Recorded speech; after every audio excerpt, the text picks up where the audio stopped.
How can I thank you enough, and Jerry and Esther, for this You can't. wonderful gift? You just can't. And there is not any reason whatsoever to assign credit to anyone other than yourself for the wonderful things that are flowing to you. You've just got to get used to that. You've got to start saying, I did this, I did this, I did this, I did this. Aren't you proud of yourselves? Look at who you are. Look at who you are. Although I geographically come from London, England, to come here, I actually spend most of my time traveling between Yuma and Phoenix, backwards and forwards.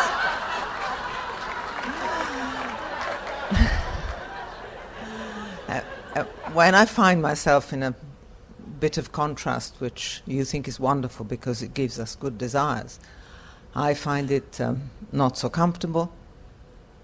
I think, I've worked very well with this, I've written pages, and I now feel really great. And then, bang, I hit my head against the same stupid thing again. For instance, I work with the fear of death because I was born Catholic, and there is a great judge up there that's going to condemn me, and I am terrified of death. But I listen to your CDs regularly, day and night, and it says, what is awaiting for you there is much better than here. Until I'm on an aeroplane, and it starts bumping around, and then I realize I'm terrified. That's just one example of my Yuma Phoenix trip. And then my mother is 87. Well, let's walk through that just for a moment, because while you are the only one we've ever met that has this problem, it may be worth moving up the emotional scale a little bit here. So tell us again why you fear death. It's not the concept of death, because I do believe you, at least intellectually. I don't know how much I believe you emotionally. But it's the actual process. I have a mother who's disintegrating. She's 89 and is terrified of death. Wait just a little bit, because is it the decline that you are uncomfortable with?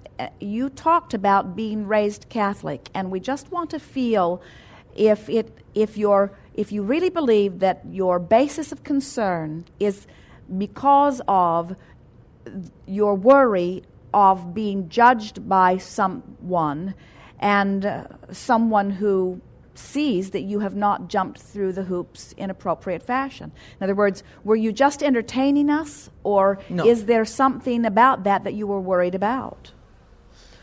Well, I believe that I create my own reality. Yes. And I see the fear in my mother. And so I think maybe I still have a fear. Why is my mother so afraid to die?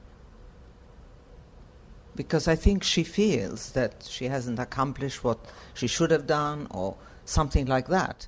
But Well, doesn't that make you want to soothe her? In other words, why do you join her in her fear? Why do you not then remind yourself what you know? In other words, we think your analogy about the Yuma Phoenix thing is very appropriate, because when you are standing in the middle of a thought that feels so uncomfortable, doesn't it make you want to turn towards something that brings you more comfort? And so what kinds of words would you offer to someone who was standing in that place where they've been trained to be afraid of death, where they've been trained to believe in their unworthiness to the point that they dare not die? What would you like to say to them? I've tried to explain. Say it. Okay. Never mind that she can't hear you. I say what that- would you like to say to someone in that situation? I've said the theory of paradise and hell doesn't exist. There is a much better world where everybody's happy and is joyful and we're all one. She says, you're nuts. Well, in this dialogue, we're not really interested in what she says back to you. What we are really interested in is what you're saying to her, because we want to figure out why you keep ending up back in Phoenix. In other words, does your mother have that much influence? Can she say you're nuts and you believe it? Can she wave her hand once and say to you, what you have come to know, what your guidance system has confirmed for you, what you have practiced thinking, how you have brought yourself into vibrational alignment with this topic again and again and again and again, and your mother can wave her hand once and make you revert right back to all of those fearful thoughts? No. So say to her what you know. In other words, we would like to feel it in your vibration. We would like to hear your convictions about the blessed well-being worthiness of the perpetual soul or energy that is you. I believe that. Yes, well, tell us. All right. I believe that I'm part of Source. Yes. And that my inner being guides me. An inferior part, an equal part, a leading edge part. What part of Source are you? Leading edge. You are the leading edge of Source. Out here. Now, how would someone get into that position? Were you bad?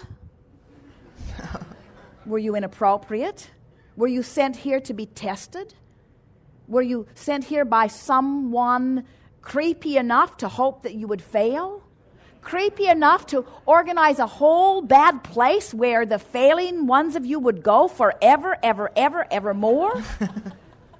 Do you hear the absurdity of these thoughts, you see? Doesn't it make you want to say to your mother, "You're nuts"?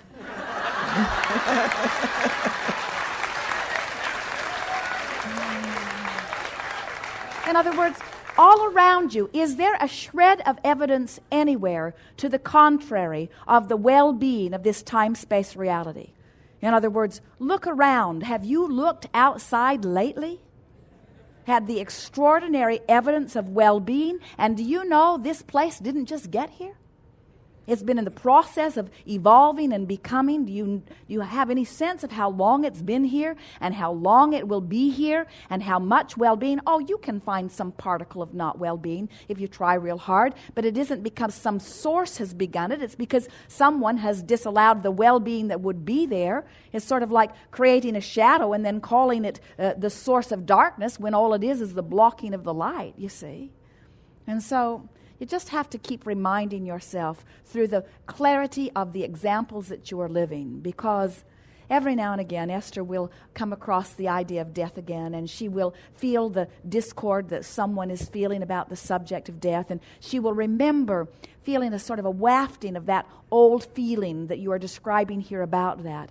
And she will say, there is such a feeling of absurdity about those thoughts because she has tasted and felt the well-being of Source on such a perpetual basis. And she now has confidence that that Source that feels like this Source feels could not be the perpetuator of that stuff. In other words, it is utterly illogical.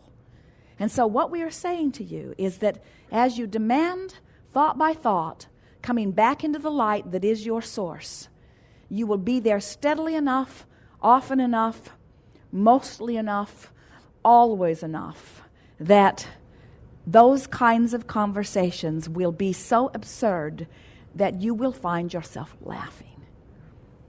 Jerry and Esther years ago were dragged by a dear friend from an Abraham gathering in the city of Dallas to see the movie Ghost. And they enjoyed the drama of it and the fun of it. And in the scene, have you seen it? In the scene where the horrible demons crawled out of the ground and grabbed the terrible one, kicking and screaming off to that terrible place, Esther laughed right out loud. Her voice rang out in the theater as this one singular voice. She was not trying to make a point. She thought it was the funniest thing that she'd ever seen. How could they get it so wrong, you see? There are so many people that don't want that to be wrong. In other words, they wanted to control you a long time ago, and when they couldn't, they only hoped that your punishment would get greater and greater later. In other words, this hell that has been so manufactured by the disconnected mind of man is insecure, weak-feeling man's effort at finally getting the world to agree with him. And there are so many ridiculous versions of hell. Worry not about it. When you reemerge into non-physical, you must leave all of that fantasy behind, because it exists only in the disconnected mind of man. And when you die, you'll no longer be disconnected. So say to your mother, "Dear one, you are too beautiful for anything other than wonderful things to happen to you when you die." Say to her, "I know you're going to love it when you get there." Say to her, "I've never known anyone who cared more about being in the right place. I know you've made it." In other words, don't try to teach her what you have come to know through us. It's too much at the last minute. Instead, just soothe her in the way that you can soothe her. Say to her, "Mother, you've cared about this for so long. I know you've got it right." Don't challenge her beliefs by trying to get her to believe a whole bunch of things that she cannot find a thought. In other words, don't evoke from her, "You're nuts." Evoke from her words like, "I hope you're right." Evoke from her words like, "Well, maybe it will be all right." Remind her that she deserves well-being, and make lists of all of the reasons that you believe that. Talk about how much she cares and how good she's been to this one and this one. In other words, amplify within her. Help her bridge into the place where she expects good to come to her. Don't ask her to adopt a whole new philosophy. Yes. I have another request. Will you come to London, please? Yes. Will you? Wonderful. Oh, you mean Jerry and Esther? Yes.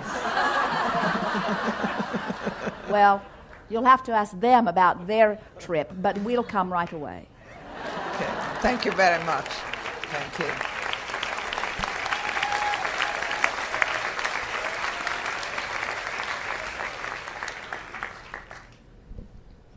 We'll help you with your mother. Thank you. We'll remind you what you know. Don't try to tell her, but you knowing it while you're talking to her will help her. Yes.